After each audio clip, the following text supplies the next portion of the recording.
Salam alaikum, bienvenue sur ma vidéo, bienvenue sur ma chaîne, soyez enjoy. maa ngi leen di nuyu di leen sant di leen gërëm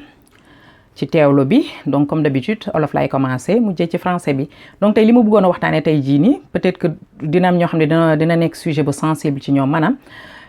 sujet couple yoo xam ne dañ doon sëy ba ñu divorcé am ay doom. Donc ñaari nit bu ñu sekkee sëy maanaam yàlla dogal ñu doon sëy yàlla weddi sëy bi tàggoo maanaam yàlla def ñoom ay doom jabar ngay tàggool mais doo tàggoog say doom fu mu mënti nekk rek yàlla dogal na ne xale bi juddu na ba pare il a pas demandé à naître en fait sa jabar moom mooy sa ex mais say doom musul ne duñu mës a nekk sa ex. Donc quoi qu'il arrive rek doom jooju da nga war a teg ci moom loxo boo ko jàppalewul financièrement maanaam di ko jàppale ci sa doole di ko jàppale ci xaalis di ko jàppale ci éducation na nga koy jàppale ci xel di ko xalaat fu mu toll nga di ko nemmee ko pour ëllëg moo tax. Parce que xale bi tuuti tey jii ni mën na dem ba màgg bu màggee du am repère au papaam wala du am benn idée boo xamante ne mën na ko fàtteeku ne man lii kat sekkoon naa ak sama papa wala sama papa de même bu fekkee ne dañ ma tere pour may gisante ak sama papa doon na def des pieds et des mains maanaam doon na def effort bu rëy. Donc man am naa ne serait-ce que tuuti souvenir bu ndaw boo xamante ne man sama papa daan na ñëw kat di ma nemmeeku même bu fekkee ne keneen moo ma yar tu vois. Mais da ngay dem nga tàggoog jigéen ngeen nekkoon ba muy neex doom juddu ci tey ji wala ay doom juddu ci tey ji ngeen dem ba nga xamante ne da ngeen tàggoo yow nga dem defi sa vie am nga feneen doom am nga feneen ay soxna.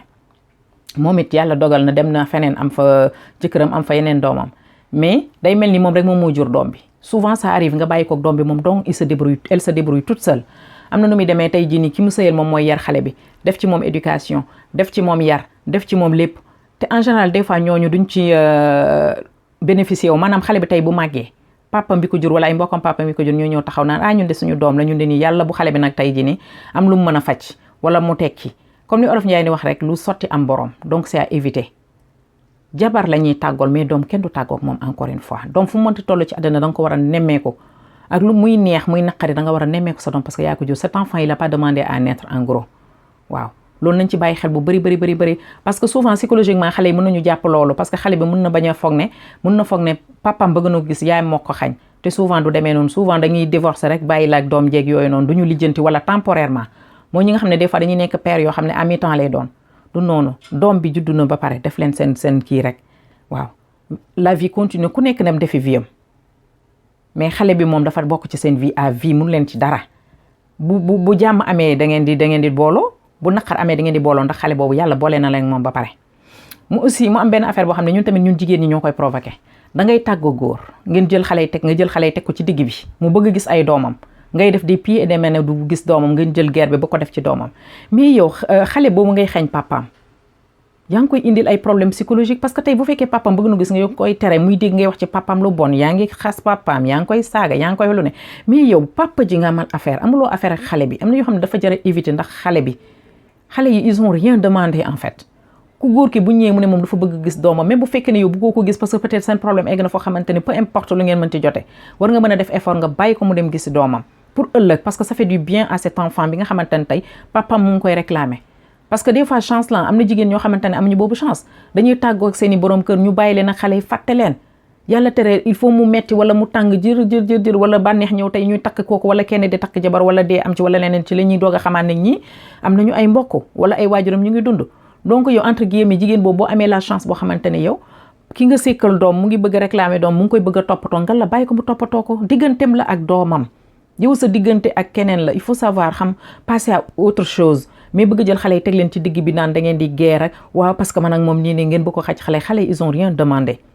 Parce que man nee naa encore une fois parce que je vais finir par ça aussi conseil boobu laay joxe boo nekkee nit ki sax ci boppam tàggoo ngeen mu bàyyi la ak doom ji toppatoo ko boo mëqee suuf na sa doom mëq suuf boo mëqee cere sa doom na mëq cere c'est pas grave la vie continue. Addina moo leen di àtte ëllëg ndax xale yooyu lu mu yàgg-yàgg dañuy màgg xale bi juddu tey jii nii nekk liir bu subaa moom mooy màgg ba nga xamante ne yow problème yi danga koy fàtte bu joxee doomam dund baax na bu ko joxul baax na c'est à son âme et conscience moom bu toogee dina xalaat bu ëllëgee àddina mën na ko wan muy dund parce que yàllaay tey jii comme on dit da lay wan booy dund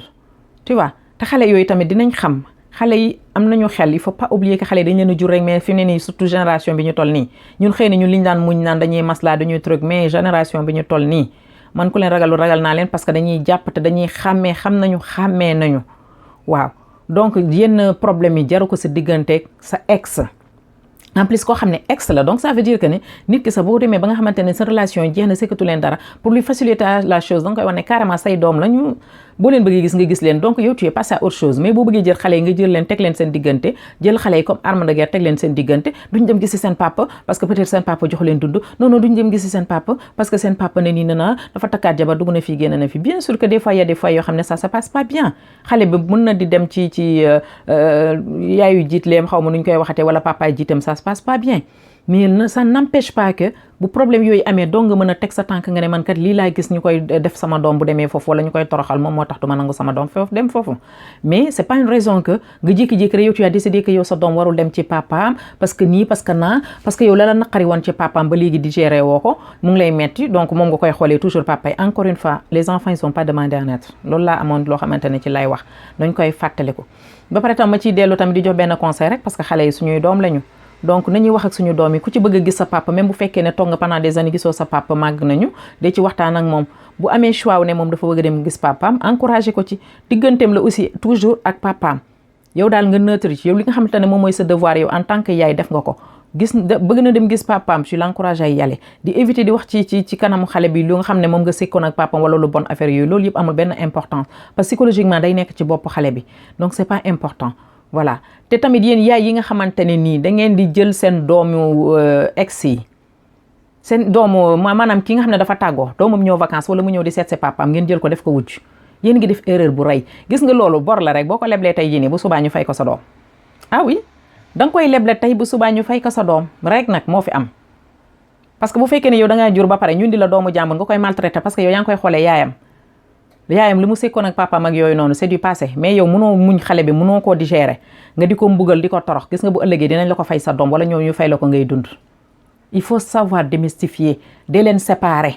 nit ki même bu ngeen fekkee da ngeen a bokk ngeen di wujje sax seen doom yi war ngeen a mën a def tout yéenay wujje seen doom yi ñu déggoo mais da ngay gis la plupart du temps des fois seen xale yi dañuy ñëw vacances seen kër papa yi seen belle-mère yi maanaam seen yaayu jiitle yooyu noonu pour te dire di leen def yoo xamante ne nii dafa rafetul ñun jigéen ñi nañu bàyyi loolu te góor ñi tamit day leen ubbi seen bëti bu ngeen takkee seen jabar yu bees yi ngeen di xool nan la ñuy comporté woo ak seen doom yi parce que souvent da ngay jur ak ñoom doom ñu jël doom boobu noonu gën ko considérer par rapport à doom bi nga xamante ne mu doom yëpp benn lañu parce que nag àddina dafa gudd tànk de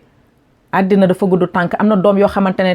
ay doomu jit leen te ñooy faj ay bu mu gàcc ci seen tante yooyu wala ci seen famille yooyu noonu di ko faj ci seen papa yeeg noonu il faut faire très très attention à ça maa ngi leen di jaajëfal di leen ñaan pour ngeen partager te ngeen liker te ñu abonné wul ngeen gaaw abonné yëf yi jëm kanam merci beaucoup je vais passer par la partie français. Bonjour les amis, bienvenue sur ma chaîne, soyez enjoy. Pardon. Comme d'habitude, là aujourd'hui, je vais vous parler d'une vidéo, d'un sujet en fait, à mon avis, qui va peut-être être délicat pour les uns et peut-être pas pour les autres. Donc, je m'explique. C'était juste pour vous dire l'histoire des gens qui ont été mariés et qui ont divorcé avec des enfants. De grâce, quand vous êtes marié avec quelqu'un, et il se peut que vous êtes divorcé, vous avez eu des enfants. Écoute, les enfants, ils n'ont pas demandé à naître. Ta femme, c'est ton ex, mais tes enfants ne deviendront jamais tes ex. Donc, faites attention à cela. Occupez-vous de vos enfants. Quoi qu'il arrive, même s'il y a des problèmes avec la maman, faites des pieds et des mains pour avoir accès à cet enfant ou bien aux enfants que vous avez fait avec cette ex-femme. En fait, encore une fois, cette femme, c'est votre ex, mais l'enfant ne sera jamais votre ex. Parce que quoi qu'il arrive, il y a un enfant au milieu. Donc, faites des efforts vis-à-vis de cette histoire-là. Et aussi les belles-mères un peu, entre guillemets, sorcières, là. Des fois, quand vous voyez les enfants de vos ex là, c'est comme si vous voyez votre ex en fait. Vous êtes en train de faire une image par rapport à l'ex-femme et tout ça. Vous prenez les enfants comme des rivales en fait. Les enfants, ils n'ont rien demandé. Et faites attention à ça. Parce que l'enfant que tu es en train de maltraiter aujourd'hui, toi aussi tu as des enfants, un jour il peut se trouver que tu peux être dans la même situation que cet enfant ou bien avec sa mère. Donc faites attention à ça. Les enfants ne sont pas vos rivales. Voilà. Donc aussi, pardon, pour insister sur un autre sujet aussi qui est très important. Souvent, quand vous avez des enfants avec un ex, même si cette femme-là vous empêche de voir vos enfants, vous devez vraiment faire des efforts pour voir cet enfant. C'est pour le bien psychologique de cet enfant. On n'attend pas que l'enfant grandisse pour venir, oui, surtout quand l'enfant réussit, entre guillemets, pour venir réclamer son dû. Ça ne se passe pas comme ça. Peut-être que la génération d'avant nous, là, notre génération-là, peut-être que nous acceptons ça. Mais je peux vous dire que la nouvelle génération d'actuelle, là, ils sont au courant de tout. Ils ne pardonnent pas facilement. Donc, il faut faire très attention. Et nous, les femmes, là, quand vous avez des enfants avec des ex et tout ça, essayez d'inciter vos enfants à aller voir leurs parents. Enfin, si les parents demandent à les voir. Mais ne mettez pas les enfants au milieu de votre guerre, là. Les enfants, ils n'ont rien demandé. C'est pas bien pour leur bien, encore une fois, psychologique. Faites attention à ça, mes sœurs. Un ex, c'est un ex. Donc vraiment, si pour lui montrer que vous avez tourné la page, vous lui laissez voir ses enfants. Même si vous ne supportez pas de le voir devant l'enfant et tout ça, mais essayez de trouver un terrain net pour qu'il voit son enfant. C'est pour le bien de l'enfant. Ça ne sert à rien de faire la guerre. Et encore une fois, je finirai par dire aux hommes, vous avez fait un enfant avec une femme. Quoi qu'il arrive, prenez des nouvelles. Même si vous n'aidez pas financièrement, psychologiquement, que l'enfant sente qu'il y a un amour vis-à-vis de son père, c'est bien psychologiquement pour lui, mais n'attendez pas que l'enfant grandisse ou bien que vous espérez que vous pouvez avoir quelque chose de l'enfant pour venir réclamer votre dû. Ça ne doit pas se passer comme ça en gros. Je vais m'arrêter là en vous remerciant. Abonnez-vous, likez et partagez s'il vous plaît. Merci beaucoup. À bientôt. Au revoir.